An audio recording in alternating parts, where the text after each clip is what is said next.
Hi, I'm Mithilesh. In today's lecture, we're going to look up real numbers, Euclid's division algorithm, and fundamental theorem of arithmetic. Euclid's division algorithm. It deals with the division of integers as the name suggests. It just states that there exists a positive number a such that when divided by another positive integer b leaves a remainder r which is smaller than b. He's just explaining what a normal division means. What is officially the statement of Euclid's division algorithm?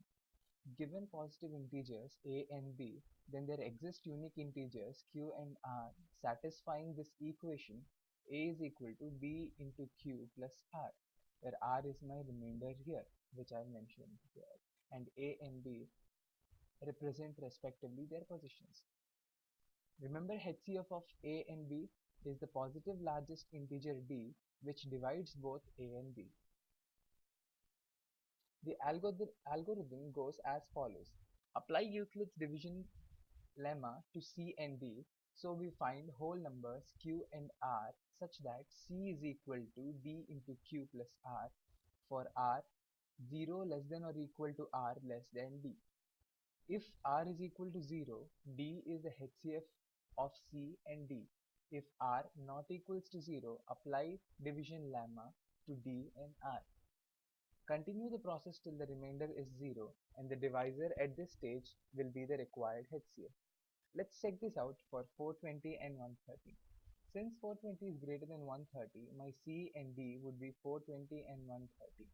I could write 420 as 420 is equal to 130 into 3, which gives me 390. So I would be remaining with a remainder of 30.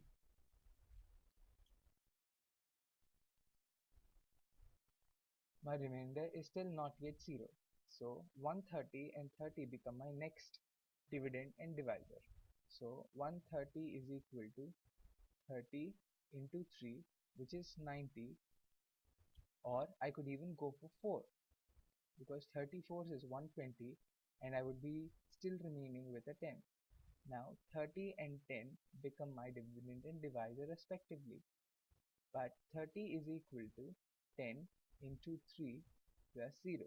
Here my remainder is 0, so my divisor becomes my HCF. So for 420 and 130, HCF is equal to 10.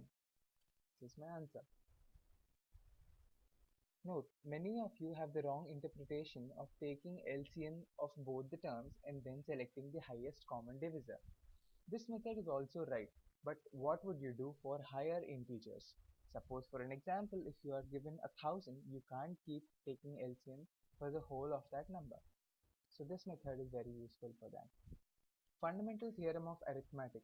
Remember that every composite number is a product of power of primes. You could as well try it and come to a conclusion on this. It officially states every composite number can be expressed as a product of primes, and this factorization is unique apart from the order in which the prime factor occurs. Take any number you want apart from a prime number and check whether they are a product of primes or no. This is your exercise. Let's complete this with an example. Let's find the HCF and LCM of a few shorter numbers 6 and 20. Let's take the LCM out first. LCM for 6 and 20 becomes, take a 2 here, it becomes a 3, comma 10. Take a 3 here, this goes with a 1 and a 10. If I go directly with a 10, I get a 1 and a 1. So my LCM here is, I would write this 10 as 5 into 2. So my LCM would be equal to 2 square into 3 into 5. Let's check out for the HCF. HCF of 6 and 20. Since my 20 is greater than 6, my 20 would be here. 20 is equal to 6 into 3 plus a 2. My remainder is 2 and my divisor is 6 here. But the remainder is still not 0, so 6 is equal to 2 into 3 is equal plus 0.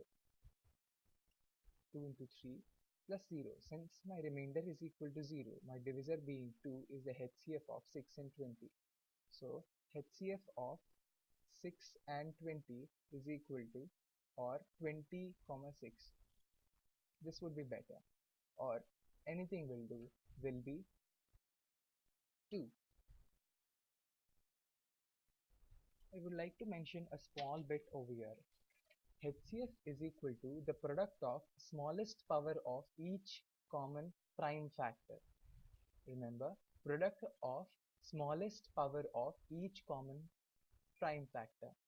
What about LCM?